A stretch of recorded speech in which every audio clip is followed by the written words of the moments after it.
So you watched last week's video of me unboxing my brand new Snapmaker U1. Let me show you what I've made. I've only made a few bits. And here it is, a little dragon, and this is the only file that comes on the machine. For me, the problem with this machine is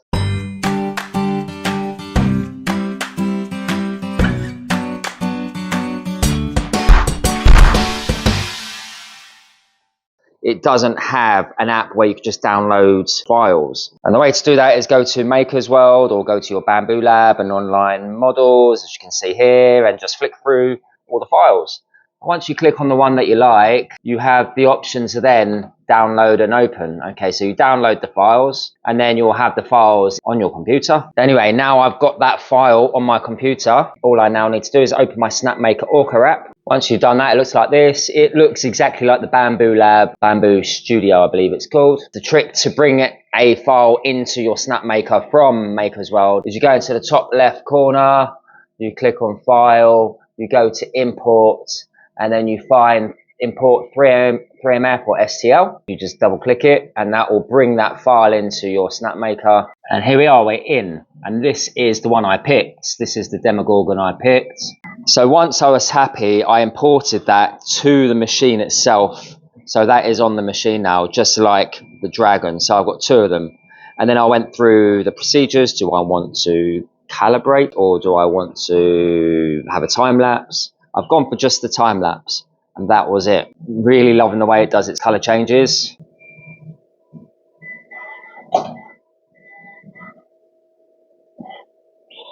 So there we go, that was a change. How long was that? 2 seconds. Done another one. It's nimble, it's not that loud, it's fun to watch. I like the fact that the top of the machine is off, and that is actually quite a nice thing to have. It's a nice looking machine. It's going to look nice in the house as a feature. If I'm honest, I didn't really need the printer. I just got sucked into it on Kickstarter, the way it could just changes the heads.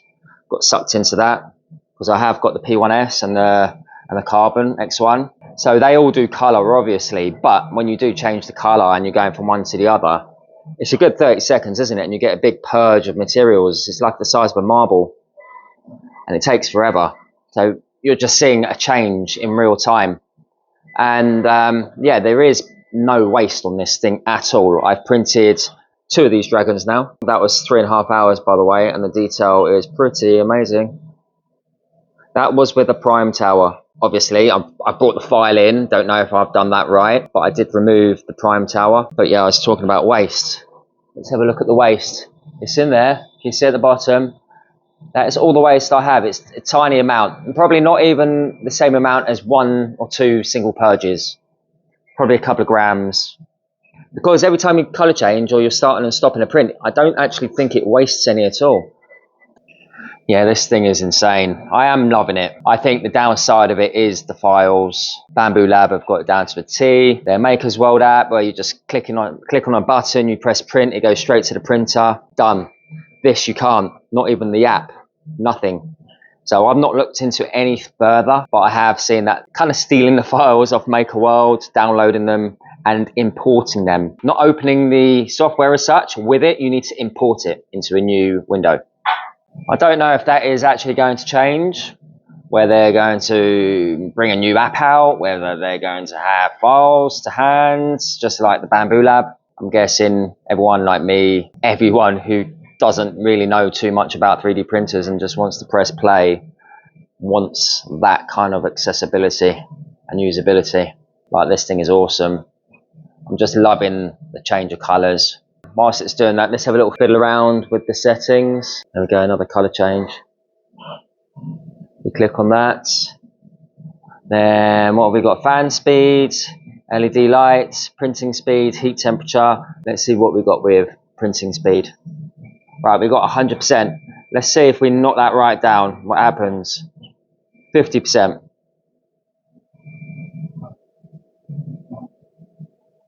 Let's knock that right up to the fastest.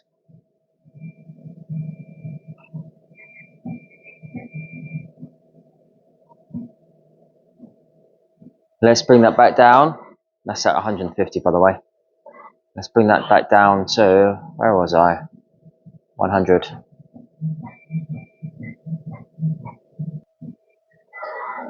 Okay, we'll come back in a little bit and yeah, see how it comes out. Remember, this has no prime tower, so we're going to see how that turns out without a prime tower, see what the quality is like. And remember, I brought this in from Maker's World, and you've got the non-AMS version, you've got the AMS version, you've got a 3MF, I think you've got a STL. Got to figure out what one to bring in, and then you're going to have to figure out whether it's going to print nicely. So it's all experimental, a little bit long-winded in my eyes.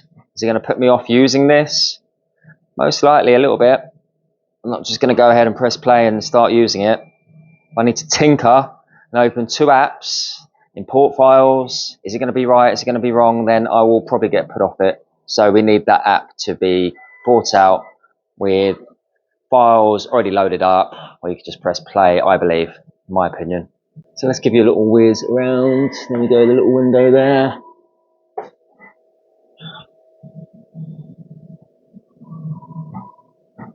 Go to the back. Okay, we've got another window. And we go around the side. And back to the front. Another thing, guys, I don't know if you want to know how efficient this thing is. Okay, let's go and see what power it's drawing, because it's plugged into a battery. I can see real-time power usage. Okay, guys, got the battery up there. Not ideal, but it won't go anywhere. You can just see how many watts it's using as it's doing its thing. Around 60 watts at the moment. Let's see what happens when it does a tool change. Sometimes when the fan whizzes to kind of like dry filament, as it's kind of like bridging gaps, it uses more. But that's not too bad, is it? 100 watts, 115. 150 there, but it's up and down all the time. Let's see what the tool changes.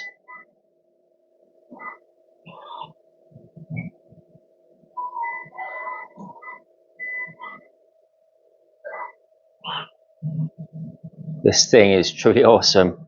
Every time I see a tool change, I'm really amazed by it. There we go. So it's not energy hungry by any stretch. So a quick look into the file there for you after I've sliced it. Tells you what we're using in total.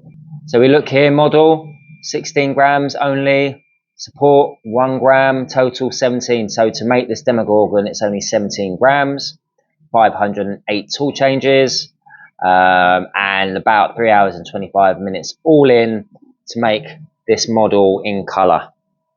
Okay, 10 minutes left. I was tinkering with the battery that was actually powering it, and I don't know what's happened, but it stopped the print. So usually with the Bamboo Lab, if I have a power cut or I stop the power or unplug it for some reason, it will continue. This one, it's just come up with some error codes. It says system anomaly, main board detected, power off, contact technical support. But there's nothing to say continue the print. So if I press carry on, yeah, I'm not going to do that. No, do not continue with that. Don't want to print another one, because I was about 10 minutes away from finishing this thing and it was going really, really well. So everything is looking pretty good, but as you can see, the chest isn't finished and the tops of the petal parts of his head aren't finished. You can see around the head isn't finished, and nor is the chest. Let's get it off the bed. So usually it would lower, but I don't know why it's not lowering at the moment. I'm pretty new to this machine.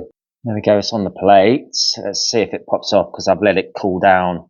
It's got a few supports on it. That's come off really easy. So overall, it's a little bit fluffy. That's because I didn't use the prime tower, I believe. You know, considering that's my 3rd print and it's come from another place, Maker World, and we've just imported that in, not knowing really what we're doing. So right, let's give it a little clean up quickly. Not too bad for a first attempt with an imported file.